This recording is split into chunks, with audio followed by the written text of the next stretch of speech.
2024 November മാസത്തിലൊരു നോനവർ എന്ന് പറഞ്ഞൊരു campaign Kozhikode city പോലീസിൻ്റെ ഭാഗമായിട്ട് ബഹുമാനപ്പെട്ട ടൂറിസം പൊതുമരാമത്ത് വകുപ്പ് മിനിസ്റ്റർ ഉദ്ഘാടനം ചെയ്തൊരു പ്രോഗ്രാം ഉള്ളതുണ്ടായിരുന്നു. ലഹരിക്കെതിരെയുള്ള ഒരു പോരാട്ടമായിട്ട് സ്റ്റാർട്ട് ചെയ്തായിരുന്നു. അതിൻ്റെ ഭാഗമായിട്ട് ഈ എൻഫോഴ്സ്മെൻറ്റ്, അതുപോലെ തന്നെ പ്രിവെൻറ്റീവ് ആക്ഷൻ, പിന്നെ അതുപോലെ അവയർനെസ് പ്രോഗ്രാം. അപ്പോൾ ഈ ഒരു 3 കാര്യങ്ങളും കൂടി ഇൻ്റഗ്രേറ്റ് ചെയ്തുകൊണ്ടുള്ള രീതിയിലാണ് അന്ന് ബഹുമാനപ്പെട്ട കമ്മീഷണർ സാറിൻ്റെ ഒരു നേതൃത്വത്തിൽ ആ ഒരു പ്രോഗ്രാം ലോഞ്ച് ചെയ്തത്. അപ്പോൾ അതിനുശേഷം ഇങ്ങോട്ടേക്ക് തുടർച്ചയായിട്ടുള്ള പ്രവർത്തനങ്ങൾ നമ്മുടെ ഡാൻസ് ഓഫ് സ്ക്വാഡ് അവർ വളരെ മികച്ച രീതിയിൽ ഈ ഗ്രൗണ്ട് ലെവൽ ഇൻ്റലിജൻസ് കളക്ട് ചെയ്തിട്ട് ഒരുപാട് കേസുകൾ ഡിറ്റക്റ്റ് ചെയ്യുന്നുണ്ടായിരുന്നു. അങ്ങനെ 2025 വർഷത്തിൽ മാത്രമായിട്ട് ഏകദേശം 135ഓളം കിലോ കഞ്ചാവ്, 4 കിലോളം MDMA, 1 കിലോളം ഹാഷിഷ് ഓയിൽ, 200ഓളം LSD സ്റ്റാമ്പുകൾ, അങ്ങനെ അത്രത്തോളം ഡിറ്റക്ഷൻസ് നമ്മുടെ കോഴിക്കോട് സിറ്റി ലിമിറ്റിലുണ്ടായി. അപ്പോൾ അതിൻ്റെ തുടർ പ്രവർത്തനം എന്നുള്ള രീതിയിൽ തന്നെയാണ് ഈ വർഷവും നമ്മുടെ ഡാൻസ് ഓഫ് ടീം വളരെ ആക്റ്റീവായിട്ട് വർക്ക് ചെയ്തുകൊണ്ടിരിക്കുന്നുണ്ട്. അപ്പോൾ അതിൻ്റെ ഭാഗമായിട്ട് ഈ ഒരു മാസം പകുതിയാകുമ്പോഴേക്ക് തന്നെ ഏകദേശം 1 കിലോളം MDMA ഡിറ്റക്റ്റ് ചെയ്തിട്ടുണ്ട്. പിന്നെ പല രീതിയിൽ ഇവിടത്തേക്ക് MDMA വരുന്നു എന്നുള്ളത് നമ്മൾ മനസ്സിലാക്കി. ഇപ്പോൾ നിങ്ങൾക്ക് തന്നെ അറിയാവുന്ന പോലെ തന്നെ ഇപ്പോൾ വാട്ടർ ഹീറ്ററിൽ വെച്ച് കടത്തിയ ഒരു ഇൻസിഡൻ്റ് ഉള്ളതുണ്ടായിരുന്നു. അത് നമ്മുടെ ടീം ഡിറ്റക്റ്റ് ചെയ്തു. ആ രീതിയിൽ മാക്സിമം ഇൻഫർമേഷൻസ് ജനങ്ങളുടെ ഭാഗത്ത് നിന്ന് വരുന്നുണ്ട്. നല്ല രീതിയിലുള്ള ഇൻ്റലിജൻസ് കളക്ട് ചെയ്ത് ഡിറ്റക്ഷൻ നല്ല രീതിയിൽ മുന്നോട്ട് പോകുന്നുള്ളതുണ്ട്. അപ്പോൾ അതാണ് ഡിറ്റക്ഷൻ സൈഡിലുള്ളത്.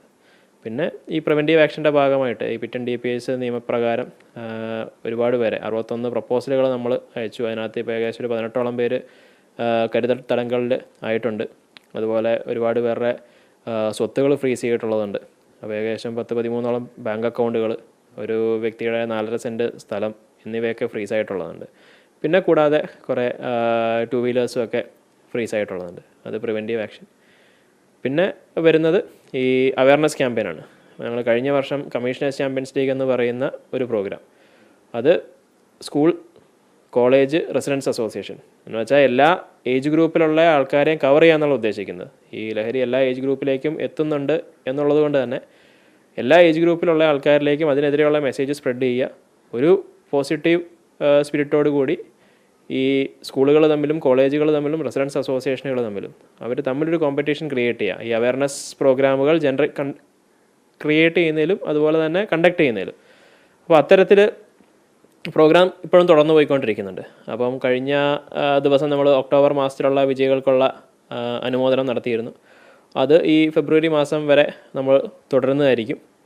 അപ്പോൾ ആ രീതിയിൽ അവയർനെസ്സും നമ്മുടെ ഭാഗത്ത് നിന്ന് ഒരുപാട് നടക്കുന്നുണ്ട്. ഇതൊന്നും കൂടാതെ തന്നെ ഈ സ്റ്റേഷൻ തലത്തിൽ നടത്തുന്ന ചെറിയ ചെറിയ പ്രോഗ്രാംസ് ഉണ്ട്.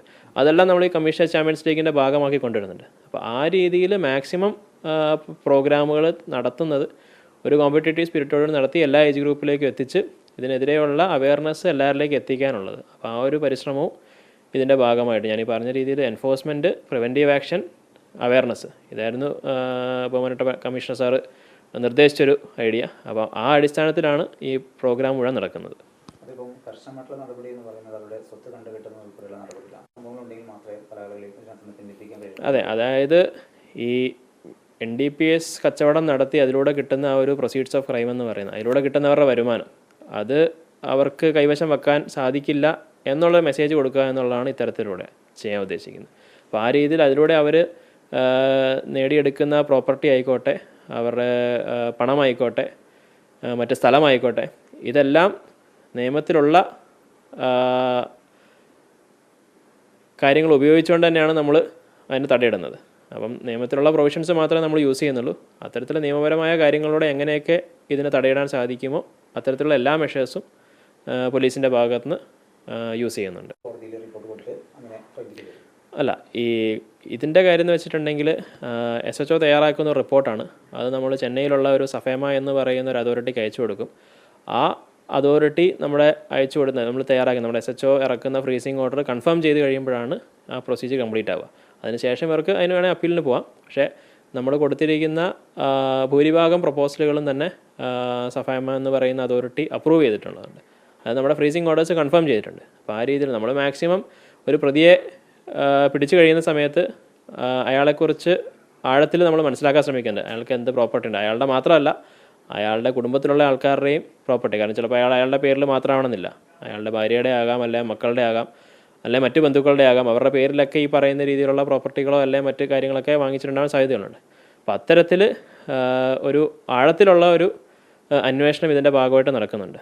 പിന്നെ നിങ്ങൾക്ക് അറിയാവുന്ന പോലെ തന്നെ ഇതിൻ്റെ സോഴ്സിനെ തേടിയും ഇപ്പോൾ കഴിഞ്ഞ വർഷം 1-2 കേസുകൾ നമ്മൾ നൈജീരിയൻസിനെയും ടാൻസാനിയൻസിനെയൊക്കെ അറസ്റ്റ് ചെയ്ത് കുന്നമംഗലം സ്റ്റേഷനിലും അതുപോലെ തന്നെ നമ്മുടെ ടൗൺ സ്റ്റേഷനിലുമൊക്കെ പിടിച്ച കേസുകളുണ്ടായിരുന്നു. അപ്പം ഡാൻസാഫ് ഈ ഫീൽഡിൽ നിന്ന് ഇൻ്റലിജൻസ് കളക്ട് ചെയ്ത് തുടങ്ങി വെക്കുന്ന കാര്യങ്ങൾ നമ്മുടെ സ്റ്റേഷനിലുള്ള ഉദ്യോഗസ്ഥർ മികച്ച രീതിയിൽ അന്വേഷിച്ച് അതിൻ്റെ ഒരു സോഴ്സിലേക്ക് മറ്റ് സംസ്ഥാനങ്ങളിൽ പോയിട്ട് ഈ കുറ്റവാളികളെ അറസ്റ്റ് ചെയ്യുന്ന രീതിയിലേക്കുള്ള കേരളത്തിലേക്ക് സപ്ലൈ ചെയ്യുന്ന ആ നെറ്റ്വർക്കിനെ ബ്രേക്ക് ചെയ്യുന്ന തരത്തിലുള്ള ഒരു എഫേർട്ട് കൂടി നമ്മുടെ അന്വേഷണ ഉദ്യോഗസ്ഥരുടെ ഭാഗത്തുനിന്ന് കൂടി ഉണ്ടാകുന്നുണ്ട്. ആ രീതിയിലൊരു ടീം എഫേർട്ടായിട്ടാണ് മുന്നോട്ട് പോയിക്കൊണ്ടിരിക്കുന്നത്. അത് തുടർന്നും കണ്ടിന്യൂ ചെയ്യുന്നതായിരിക്കും. അടുത്ത ദിവസങ്ങളായിട്ട് ഈ ഒരു വാച്ച് ചെയ്യുന്നു, അതുപോലെ അവർക്കെതിരായിട്ടുള്ള ഒരു ഭീഷണി ഉയരുന്ന സാഹചര്യം കൂടി ഉണ്ടാകുന്നുണ്ട്. അപ്പോൾ അവരുടെ ഒരു സെക്യൂരിറ്റിയും കാര്യങ്ങളൊക്കെ അല്ല, അവർ ആ ഒരു കാര്യത്തിനകത്ത് അവരൊരു ശ്രദ്ധ ചെലുത്തുന്നുണ്ട്, അവരുടെ ഭാഗത്തു നിന്നുള്ള ശ്രദ്ധ ചെലുത്തുന്നുണ്ട്. പിന്നെ നമ്മൾ ഈ പറയുന്ന രീതിയിൽ അത്തരത്തിലുള്ള പ്രതികൾക്കെതിരെ ഈ പറയുന്ന പ്രതികൾ അവരിപ്പം നമ്മളീ പറയുന്ന രീതിയിൽ കരുതൽ തടങ്കലിലാക്കുന്നുള്ളതുണ്ട്, മറ്റ് നിയമ നടപടികൾ നമ്മൾ സ്വീകരിക്കുന്നുണ്ട്. അത്തരത്തിലുള്ള കാര്യങ്ങൾ അത് മുന്നോട്ട് പോകും. നമ്മുടെ ടീമും അതിനനുസരിച്ച് അവർ ചെയ്യുന്ന വർക്കിൽ അവർ മാക്സിമം ശ്രദ്ധ കേന്ദ്രീകരിക്കുന്നുള്ളതുണ്ട്. അപ്പം അത്തരത്തിലുള്ള മെസ്സേജ് ഒന്നും അവരെ പിന്നോട്ട് വലിക്കുന്നൊന്നുമില്ല. അത്തരത്തിലുള്ള വന്നതിന് ശേഷമാണ് വീണ്ടും ഇത്തരത്തിലുള്ള ലഹരിക്കെതിരെയുള്ള ആക്ഷൻസ് കൂടുതലായിട്ട് കണ്ടിന്യൂ ചെയ്ത് പോകുന്നുള്ളത്. അപ്പോൾ അത് നമ്മുടെ ടീം വളരെ പോസിറ്റീവായിട്ട് തന്നെയാണ് അത് കൈകാര്യം ചെയ്യുന്നത്. ലോകത്തെവിടെയായാലും ഏത് സമയത്തും 24 വാർത്തകളും ഓഗ്മെന്റഡ് റിയാലിറ്റി പാക്കേജുകളും എക്സ്പ്ലെയിനറുകളും വിശദമായി കാണാൻ ഞങ്ങളുടെ യൂട്യൂബ് ചാനൽ നിങ്ങൾക്ക് സബ്സ്ക്രൈബ് ചെയ്യാം.